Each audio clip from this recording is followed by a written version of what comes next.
Honourable members, I have a short communication in relation to the motion for the removal from office by impeachment of His Excellency Gachagua, EGH, as the Deputy President of the Republic of Kenya. Honourable members, as you will recall, on Tuesday, 1st October 2024, the member for Kibwezi West, the Honourable Ekomas Mwengi Mutuse MP, gave notice of a special motion seeking a resolution of the House for the removal from office by impeachment of His Excellency Gachagua EGH as the Deputy President of the Republic of Kenya.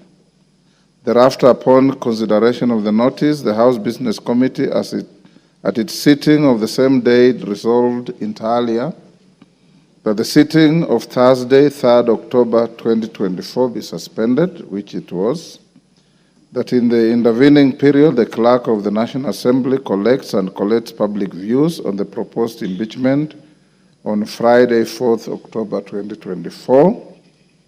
Members at the bar, take the nearest seats.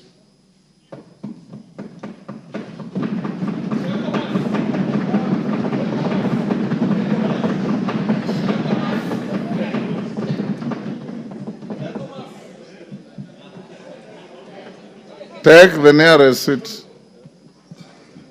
Okay. That a procedural motion be moved to provide for the speaking time during the debate on the special motion, and that consideration of the special motion be undertaken today, Tuesday, 8th October 2024. Honourable members, as you are aware, public participation sessions were held on 4th and 5th October 2024 in all constituencies. I also note that the public participation exercise, which commenced on 2nd October 2024 with the invite to members of the public to submit views, included the collection of physical and electronic views, some of which were submitted by Kenyans in the diaspora. Whereas the earlier directive by the House Business Committee had intended to centrally collect views from all constituencies at identified locations in each county, in keeping with the orders of the High Court sitting in Kerugoya dated 4th October 2024, the collection of views was extended to 5th October 2024 to include all 290 constituency offices and the 47 county women representatives offices, being offices under the Parliamentary Service Commission. This additional time and coverage ensured the inclusion of a higher number of respondents from across the country. Notably, this extended time also saw the submission of additional views through hand delivery to the office of the clerk, as well as through electronic means.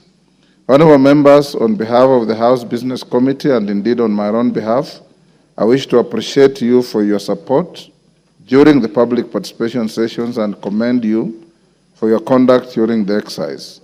You took a lead in ensuring the public were well informed of the process and refrained from commenting on the merits or otherwise of the motion, whether in public or on the media. This is how it is supposed to be. Contrary to media reports on the general absence of members in the various venues at which public participation was conducted, I wish to clarify that the absence was in keeping with the requirements of the standing orders. Having said that, honourable members, I wish to inform you that the views collected during the exercise have since been collected and compiled into a report which was noted by the House Business Committee at its meeting held yesterday, 7th October 2024. The House Business Committee has designated the Honourable Millie Odhiambo Mabona MP, one of its members, to table the report on its behalf under Order Number 5. At an appropriate time in the course of today's proceedings, I will allow the Honourable Minority Whip a maximum of 15 minutes to give an overview of the process undertaken and the contents of the report. It's expected that as the House debates the motion, members will take into consideration the views of the public as expressed between 2nd and 5th October 2024. I therefore call upon committees to take a keen interest in the report and isolate matters that fall under their respective mandates for possible consideration, reporting, and approval by the House. Honourable members, may I remind the House of the resolution on the limitation of time as resolved on Wednesday, 2nd October 2024. The mover will have a maximum of 60 minutes in moving and a maximum of 30 minutes to reply. All other members will have a maximum of 5 minutes except the leader of the majority party and the leader of the minority party and the member seconding the motion, who will each have a maximum of 10 minutes. This is in addition to the 15 minutes allocated to the minority whip to highlight the contents of the report of the public participation. Honourable members, permit me to also remind members of the provisions of Part 14 of our standing orders on the rules of debate, Part 16, on the rules of debate that ought to guide today's proceedings. Notably, members should strictly restrict their contributions to matters that are relevant to the motion before the House and not the provisions of Standing Order 91, responsibility for statement of fact. The Standing Order notes that a member is solely responsible for the accuracy of any facts which the member alleges to be true and may be required to substantiate any such facts instantly. Additional members will recall that ordinarily Standing Order 95, closure of debate, and Standing Order 96, adjournment of debate, allow a member to hasten the conclusion of a debate on a motion or delay the conclusion of a debate on a motion, respectively. However, these two standing orders do not apply with respect to the consideration of a special motion, such as the one that is before the House today. I will therefore not entertain any call for the mover to reply or any dilatory motion to be moved until the debate scheduled for today is concluded. Honourable members, I'm sure that you are all aware of the rules of natural justice which require that no person should be condemned unheard. This rule is embodied in our Standing Order 67B2, right to be heard, and pursuant to this standing order, I will accord the Deputy President and or his representatives that opportunity to be heard at 5 p.m. for a maximum of period of 2 hours.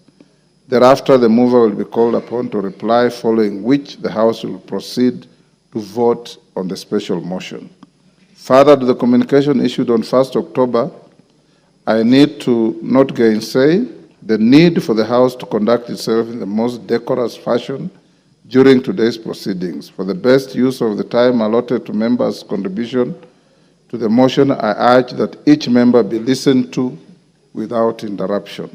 Honourable members, as we commence today's proceedings, permit me to note that I'm aware that yesterday, the Deputy President of the Republic of Kenya held an interview with the local media in which he laid out his defense to the special motion before the House.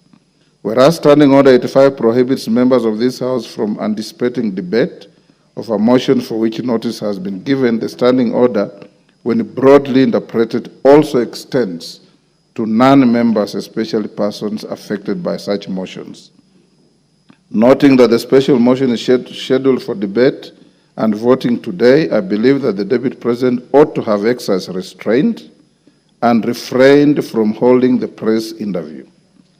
It is noteworthy that the Deputy President has been given an opportunity to appear before this House to make his response to the motion in accordance with the rules of natural justice. Be that as it may, I will not wear the hat of a judge on this matter, but permit me to put it on record that the conduct was, to say the least, abhorrent and decided conduct in the light of the proceedings scheduled to commence the House. The House is accordingly guided and will now move to the next business. Members, take your seats.